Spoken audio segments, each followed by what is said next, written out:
What's up, tribe? How you guys doing? This is Love After Lockup, Season 3, Episode 18. Now, next week, it looks like we're going to flip back to Life After Lockup with the other couples, Michael and Sarah and all them. So, it looks like they're kind of flipping it. It almost looks like they're going to start blending the stories. But anyway, we'll figure it out. So, let's just go couple by couple. So, we're going to do Sean and Destiny. Are we going to do them first or last, child? Listen, let's just go on and talk about it. So Sean and Destiny are meeting at the restaurant with Kelly. That's where we left off last week. Kelly shows up and Sean starts with that mumbling, I just need to. I'm here to set some boundaries because you can't keep calling me all the time. That's disrespectful. And Kelly was like, okay, well, she gonna have to get over it because we have kids, and if I need to talk to you about the kids, that's what I'm gonna do is call you and talk to you about the kids. Like, that's what we gonna do. And of course, Destiny got nasty. I think Destiny even called the woman out her name. And Kelly was like, "Oh, I know you. Who you think you're talking to?" And then they got to arguing, and Sean is trying to, and Sean is trying to pacify Destiny. So he keeps coming for Kelly, talking about something. Don't be disrespectful. You can't talk to her like that. And Kelly was like, "Wait a minute. She came for me first. What are you talking about?" She said, "I tell you what. If this is how you want it, then what's going to happen is you're just not going to have any communication with your kids because I'm still their mom and we still need to communicate. And Destiny's thing is they're old enough so that if they want their dad, they can call their dad. They don't need to go through you." Now, I don't know how old all of his children are, but first of all, they got 6 of them. So even if the kids can communicate with him, there's going to be situations and times where they need to talk about stuff. I mean, even something as simple as school fees and recitals and like, come on, Destiny. I think that is real disrespectful for you to walk into a situation and dictate to this man how he's going to communicate with his kids and with the mother of his children. I have the utmost respect for couples who can co-parent and be adults. And Destiny's trying to turn this into a very hostile situation that it don't have to be. That's first of all. Now, we know that Sean ain't telling the truth and he ain't being on the up and up with Destiny about his relationship with Kelly, but that's not the point in this situation. Right here, they not even talking about none of their personal stuff. They're really just talking about the kids. And Destiny, I think that's crazy on your part, but I think you're crazy anyway. But crazy on your part for you to walk in here and act like it's okay to tell this man when he can and can't communicate with the mother of his children. 6 of them. Now, on the flip side, Destiny said that she feels like there's more going on here and something just ain't sitting right in her spirit. Now, what I'm going to say is this, Destiny. I do think you're crazy as hell, but when that voice in the back of your head tell you something ain't right, boo boo, something ain't right. And in this situation, the voice in the back of her head is telling her that something ain't right, and that's really what a lot of this is coming from. She knows Sean ain't being honest with her. She knows Sean got a whole lot of stuff that he ain't telling her the truth about. She knows it's that something in the back of her mind, that voice is telling her something ain't right.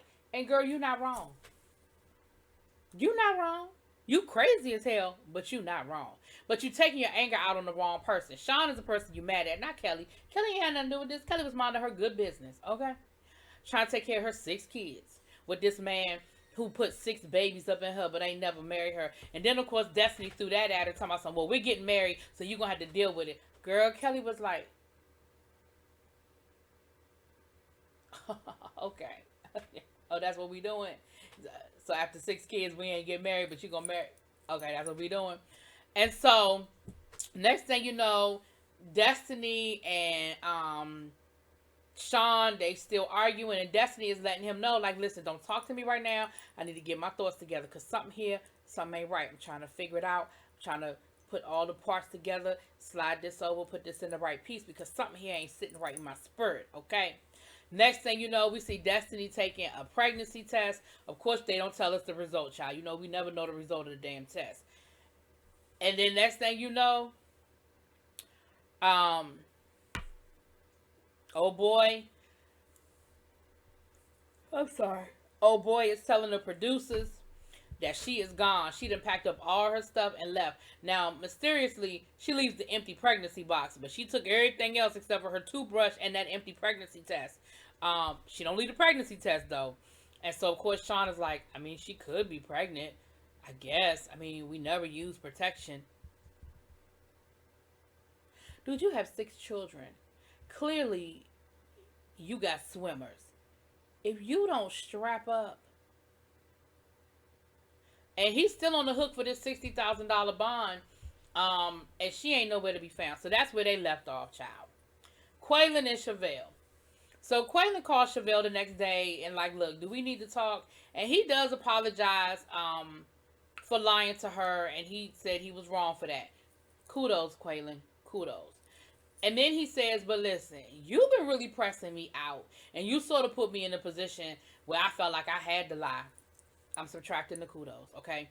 All you had to say was, you pressing me out. Ain't no justification for you lying, although I understand why you did it. But don't say that, okay? What you say is, you was pressing me out. And I knew that telling you the truth was going to cause a bigger argument in that moment. I was wrong, though. I was still wrong for lying to you. I'm just giving you my mindset. What was I thinking when I did it? And Chevelle basically says, listen, at this point in time, I'm ready to get married. You said you were ready to get married when you was in jail. You had all this rah, rah, rah. You was talking about us being together forever and putting a ring on my finger. And now you out. You got to think and you got to meditate and you got to figure some things out. You got my daughter over here calling you daddy. And I'm just not feeling it. And he was like, I hear what you're saying, but you got to understand, I'm just trying to figure it out. And basically what it boils down to, and everybody keeps saying, her mother even told her later on, listen, you got to give him time to figure some stuff out. The boy been in jail for 12 years. Like, come on. It's a lot on him. It is a lot on him. And you got to give him that. You got to give him that. And she was just like, I just feel like I wasted my time. I put my life on hold. And that's why you don't do that. You don't put your life on hold for no 2.5 years for a man in jail. You don't do it. Y'all can be friends. Y'all can be pen pals. Hell, y'all can even have a little bit of phone sex. But do not put your life on hold. Okay? Okay. And baby, when he asked, this what got to him. When he asked to speak to the little girl, and Chevelle was like, yeah, I don't think so. Until you figure out what you gonna do, I don't think we need to keep confusing her. You don't need to talk to her. Oh, that's what got him. That's what got him. Baby, next thing you know, Quaylon is on the next thing, smoking back to Kansas City. He didn't even tell her he was coming. He just surprised her. And they had a conversation. And he said, listen, I love you and I'm going to cut through his, his thug talk. I love you and you're the woman I want to be with, but we are not ready to get married. I know you want a ring and you deserve a ring. And when the time is right, I'm going to put a ring on it. I don't want to keep having this conversation every week. I done told you how I feel. Now, are you good or not? You good or not? And she was like, I'm good. But then in her confessional, she wasn't. Ain't nobody got time for that, Chevelle. Either you good or you not. Okay? Either you good with what he telling you or you not good with what he telling you. Okay? But I can respect Quaylon because, again, I've been saying this all along. He was sort of stuck between a rock and a hard place, and I think he's trying to do the best thing for all parties involved. The sad thing is none of the parties involved are taking his feelings into consideration and what he needs. That's the sad part. And when I say that, I mean his mama or Chevelle. Everybody is about me, and what I want, not what Quaylon needs. And to be honest with you, hell, Quaylon needs to get a bus ticket to Los Angeles and, child, I don't know.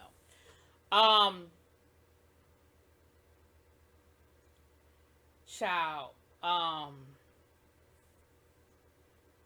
where am I go next? Maurice and Jessica. Let's do Maurice and Jessica. So Maurice got all his family in town. He got Ray Ray, Boo Boo, Mookie, Lolo, Kilo, D-Lo, Dolo, Lolo, and his wife, kids, and his mama there. Okay, they all came down for the wedding. I liked Maurice's little suit, honey. They was looking cute. The father and Maurice had on matching tuxes. I liked their suit. Okay. I liked Jessica's dress. She looked really, really nice. I thought she looked really nice. And her sister actually did come. Now, sister ain't have a whole lot to say. I feel like the producers, slid her 100 and was like, can you just show up for 5 minutes so we can get a scene?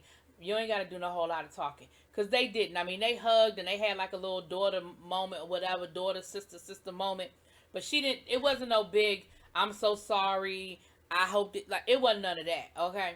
But the sister did show up, so we got we taking baby steps. Had baby steps. Dagging on the way to the damn church or whatever, they done ran out of gas. Now listen, y'all.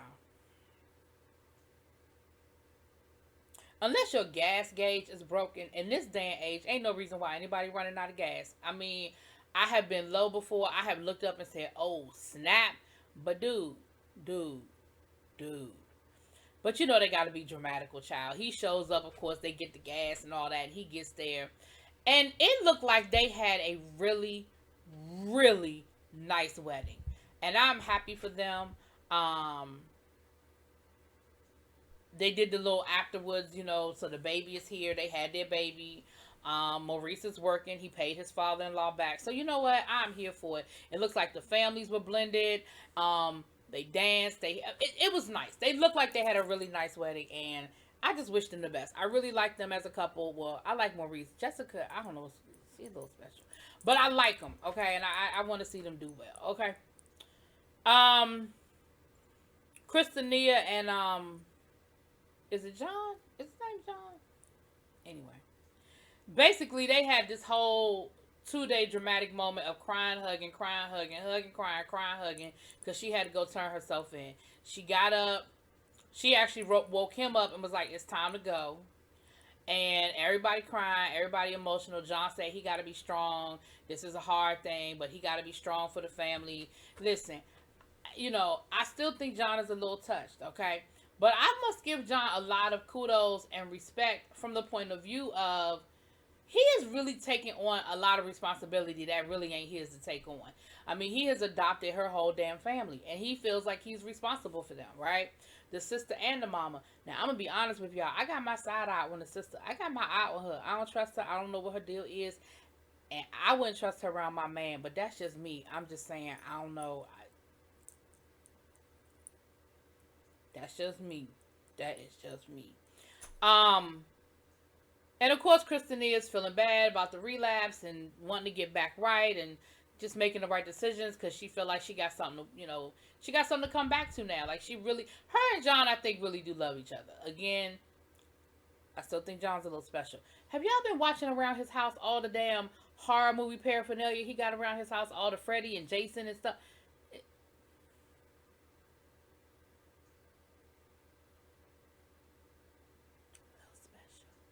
But she did go turn herself in, and it looks like she's got to serve 11 months. Now, once those 11 months are over, I don't know if she gets to come home or she got to go back to the halfway house. I hope she gets to just go home because clearly the halfway house is not working. That was not her first time fucking up at the halfway house. So clearly that is not what works for her. So I don't know. And we'll see if she comes back and what happens when she comes back. But anyway, I mean, Maurice and it's been at least 9 months, I guess, because Maurice and them had their baby, and she was 6 weeks pregnant. So it's been at least 9 months. So it should be almost time for Christina to come out if they get ready to start filming again, like after the pandemic or whatever. It's almost time for her to come out, right? We'll see. All right.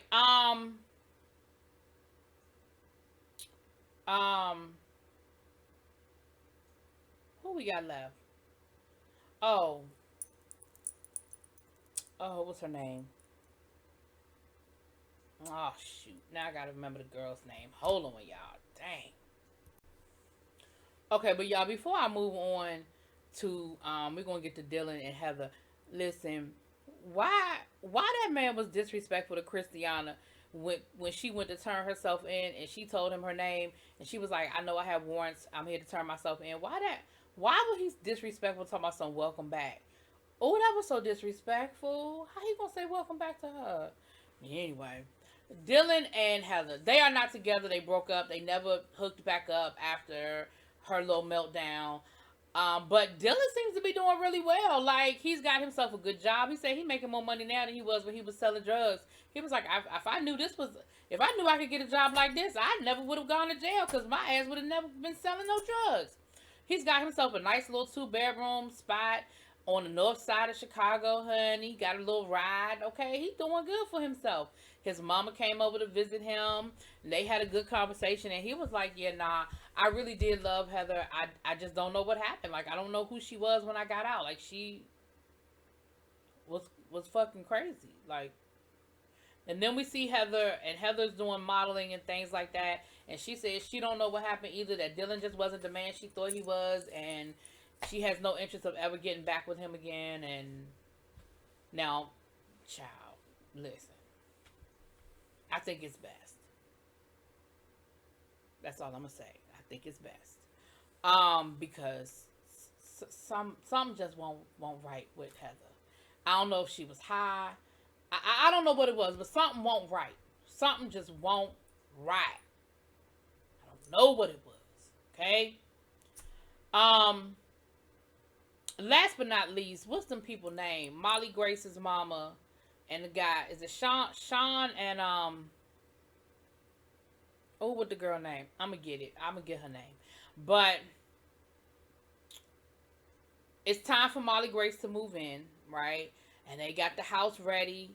Oh, no, let me rewind. She's still up in the attic talking to her best friend, who was really her lover, who she said that she has always been open and honest with her boyfriends about who Tater Tot is. I don't know her name. Something Tater Tot. Okay. She said she'd always been open and honest with who this woman is. That in all her relationships, they understood, listen, me and you together, you are my boyfriend, but she is also someone I'm going to have sex with, okay?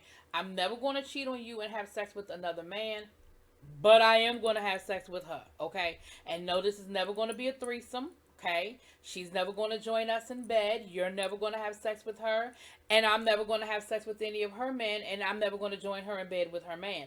But it is what it is, and you're just going to have to accept it. She said, but listen, I know Sean ain't going for that, okay? And I know he's not going to understand that I was with you when I was with him. He going to feel like I was cheating or something. Ma'am, you were. Then she says, and the old girl was like, I mean, technically you cheated on me with him, but okay, I mean, semantics. And so, Lindsay and Scott, that's it. I didn't call him Sean. Okay, it's Lindsay and Scott, child. So, she said, listen, he just ain't ready for that truth. He ain't ready for that. He ain't gonna handle it well. But Molly Grace moves in. They have her temporary room ready. And let me tell you something. That little girl saw that room set up, and she was just as happy as she could be, because her real room ain't ready yet. It looked like they have her in the attic. And I'm not even gonna go there. If they fix it up really nice, kids like that kind of thing, she'll feel like she in a treehouse or some shit. It's whatever. They done bought her a PlayStation or whatever and got her Minecraft, so baby, she is fine. You know, kids, you can buy kids for a damn knee-high and a Rice Krispie treat, okay? So she's happy. She really likes Scott. She spent time with Scott while Lindsay was in jail. Now, Brenda, Lindsay's mama, done said, you know this only temporary, right? Because if she say she want to come back home, oh, I'm coming to get my baby. And if it don't work out and I don't feel comfortable and I think things ain't right, oh, I'm coming to get my baby. So just so you understand, this ain't no permanent situation, okay? This is a temporary situation. And the little girl is, like I said, she saw her room. Now, Lindsay done did all this cussing and fussing about the room, talking about something, well, this is just your temporary room. Your real room's not ready yet. That little girl saw that room, and she was just as happy as she could be. She was so shocked. I mean, and it was cute. They had a bed set up and some other stuff. She had a nice little headboard and stuff, and it was painted purple. Hell, she was excited that it was purple. She's happy. You know what I'm saying? So we're going to see where this goes, child. Because on the other hand, Lindsay is planning, she wants a 300 square foot smart house. She wants to be able to control everything in her house by her phone. Girl, who doing that? I know you know by now it ain't going to be Scott, right? Okay. I mean, just so you know by now that it ain't, you do know it's not going to be Scott, right? Anyway, honey, that's what it is. Let me know what y'all think. Drop it in them comments. Peace.